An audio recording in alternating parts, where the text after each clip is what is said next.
do you donate like free week passes to the PTA or any charities? I do it all the time. If anybody ever calls or emails and they're like, hey, do you want to donate something for a silent auction? I never give them anything that's like hurts my bottom line, but I give a free week to anybody because it's cool, you know, and you help the school out because they do charity things like that. So I'm a big fan of doing that. It's like, you know what I like to give out? Actually, I like to give out for auction stuff. Someone told me this once and it has worked. I used to give out like a free week or a free month of kickboxing or something like that.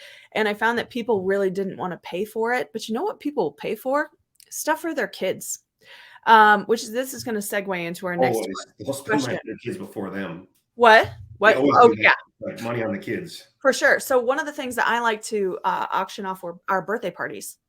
I will auction off a kid's birthday party because it's one night for us. And the number of kids from that school that are going to come into the academy is going to be a big number. So you'll have probably 25 kids from the school come in, which is really great advertising. So and people will spend money on, if you have ever thrown a kid's birthday party, you know, it's hundreds of dollars. So for the sake of the raffle or the auction or whatever it is, you'll typically get people who are going to bid a little bit higher because they know that birthday parties usually cost a couple $100. So if you give them like a $299 package, they're gonna crank that bid up.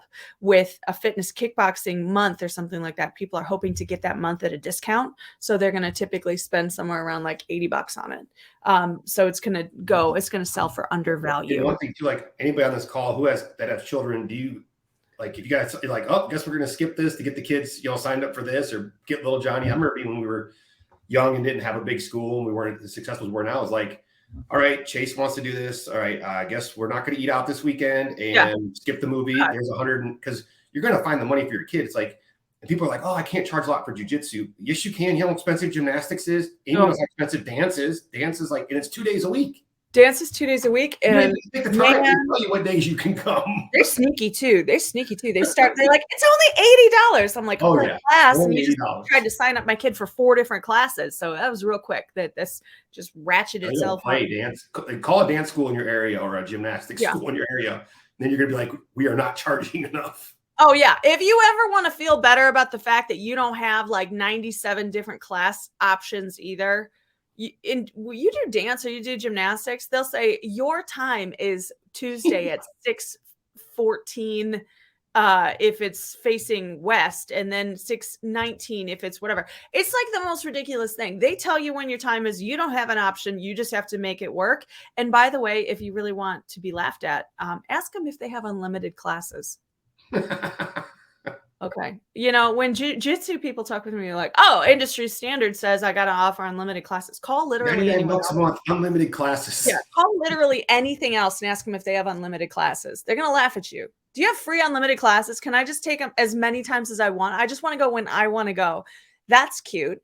That doesn't work anywhere except in jiu-jitsu. But honestly, the jiu-jitsu industry is literally, don't get mad at me, guys, it's like 10, 15 years behind everything else.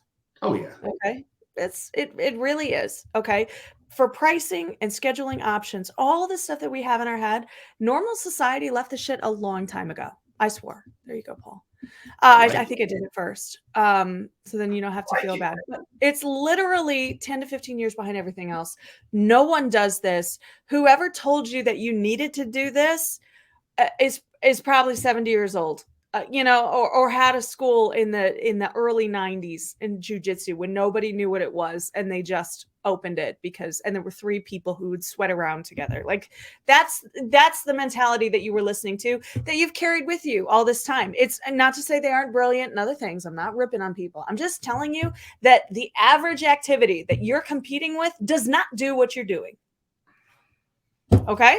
So you don't have to do it anymore because just the world has changed. The world has changed. Okay. And even jiu-jitsu is not doing that anymore, because anybody that we talk to isn't doing that.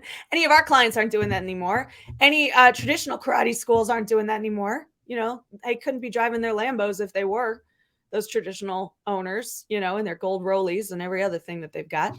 Those Taekwondo schools, those 3rd generation Taekwondo schools. Yeah. They're not charging one price for unlimited. They're charging you, whatever, a lot for a lot of other things, man.